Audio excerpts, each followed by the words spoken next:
저는 얼마 전 취직하고 서울에서 자취를 하고 있는 20대 후반 남자입니다. 몇 년 고생하다가 정말 어렵게 취업에 성공했고 부모님이 돈을 보태주셔서 회사 근처 조금 낡은 빌라에서 살고 있습니다. 집이 많이 낡아서 시설도 별로고 화장실에서 냄새도 나지만 가격이 주변보다 저렴해서 이곳에서 살 수밖에 없었어요. 조금만 큰 길가로 나가면 시설 좋은 오피스텔도 있고 신축 건물도 있지만 지금 제 상황에서는 그림의 떡이라 나중에 돈을 더 모으면 반드시 이사갈 희망을 갖고 있어요. 워낙 저렴한 동네고 주변 환경이 별로다 보니 저처럼 젊은 사람들은 별로 없었고 나이든 노인이나 근처에 술집에서 일을 하는 것 같은 여자들만 사는 곳이었습니다. 저도 조금 살다 보니 워낙 불편하고 동네도 정이 안 가서 빨리 이사가고 싶은 생각뿐이에요.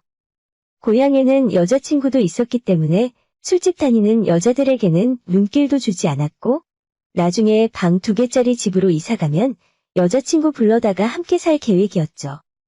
그런데 제가 사는 집 바로 앞에 어떤 나이 많은 아줌마가 혼자 살고 있었어요.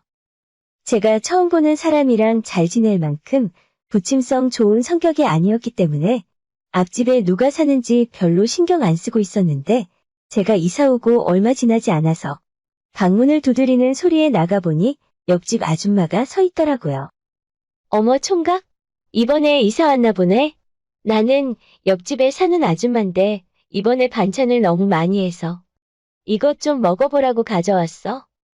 아줌마는 제 대답도 듣지 않고 반찬통 하나를 제게 건네주고는 바로 돌아갔어요. 요즘 같은 세상에도 저런 정이 있는 아줌마가 있나 생각했죠.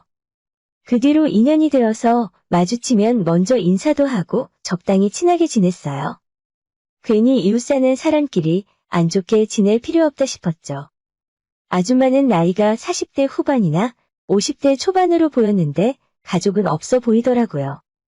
반찬을 나눠주는 것도 먼저 다가와서 말을 거는 것도 그냥 너무 외로워서 그런가 보다 생각이 들었습니다. 조금 짠하기도 하고 원래 잘 챙겨주는 아줌마가 고맙기도 해서 마음이 좀 쓰였어요. 무슨 일을 하는지는 몰라도 밤에 자주 외출을 하고 평소에는 편하게 입고 다니는데 외출할 때는 화장도 진하고 옷도 조금 야시시하게 입고 다녔어요. 아마 제가 생각하는 그게 맞을 것 같은데 혼자 사는 여자가 먹고 살다 보면 어쩔 수 없는 일이라고 생각했죠. 우리 집이랑 옆집 출입문이 바로 붙어 있었기 때문에 웃지 못할 일도 많이 있었어요. 아줌마가 새벽에 술이 취해 집으로 들어오면 집을 헷갈려서 우리 집 문을 두드리는 경우가 많이 있었어요. 그때마다 아줌마한테 여기가 아니고 옆집이라고 얘기해주면 아이고, 내가 실수했네 미안해 라고 사과하고 옆집으로 돌아갔습니다. 그런데 어느 날 새벽 현관문을 두드리는 소리에 잠에서 깼는데 시계가 새벽 5시였어요. 현관 비밀번호를 누르는 소리도 들리고 문이 안 열리자 쾅쾅 두드리기까지 하더라고요. 보나마나 옆집 아줌마라 생각했고 약간 짜증이 나서 문을 열었는데 여기가 아니고 옆집이라고 이야기해도 아줌마는 막무가내로 우리 집에 밀고 들어왔습니다. 신발도 벗지 않고 그대로 들어와서 방바닥에 쓰러져서는 금방 코까지 골며 자더라고요. 평소에도 술이 많이 취해서 다녔는데 그날따라 완전 만취 상태였습니다. 아줌마 여기는 우리 집이에요. 옆집으로 가셔야 해요. 아줌마를 흔들어서 깨워봐도 미동도 하지 않더라고요. 어쩔 수 없이 손님용 이불 하나 덮어주고 그냥 그대로 놔뒀어요. 저는 곧 출근할 시간이라 잠을 더 자려고 했는데 아줌마 코 고는 소리 때문에 잠을 잘 수가 없더라고요. 자고 있는 아줌마를 한참 쳐다보고 있었는데 혼자서 아둥바둥 사는 게 불쌍해 보이기도 하고 마음속에서 짠하다는 생각이 먼저 들었어요. 아줌마의 외모는 솔직히 나이에 비해 꽤나 예쁜 얼굴이었어요. 나이가 있다 보니 날씬하고 탄탄한 몸매는 아니었지만 적당히 살집 있고 볼륨이 있어서 아저씨들이 완전 뻑이 갈 몸매였습니다. 제가 봐도 젊은 시절의 아줌마는 얼굴로 끝발 좀 날렸을 것 같더라고요. 젊은 제 눈에도 충분히 매력적인 외모였습니다.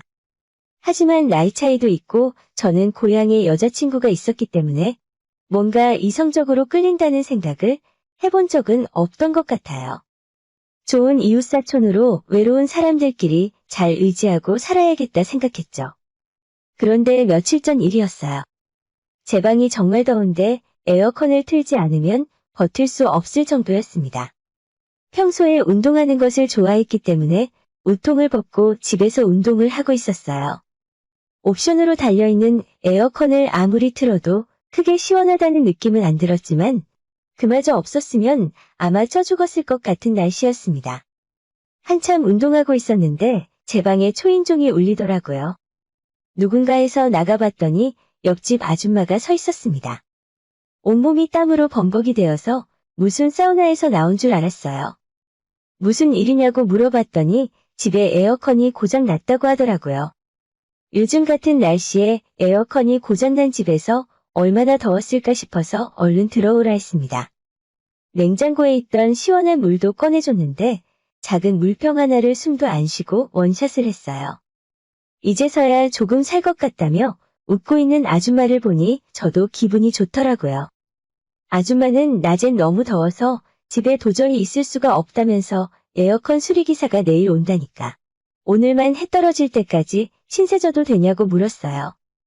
저는 평소에 아줌마에게 좋은 감정을 갖고 있었기 때문에 당연히 괜찮다고 했죠. 아줌마랑 제 방에 앉아서 같이 TV를 보고 있었습니다. 남녀가 마땅히 뭘 할 게 없더라고요.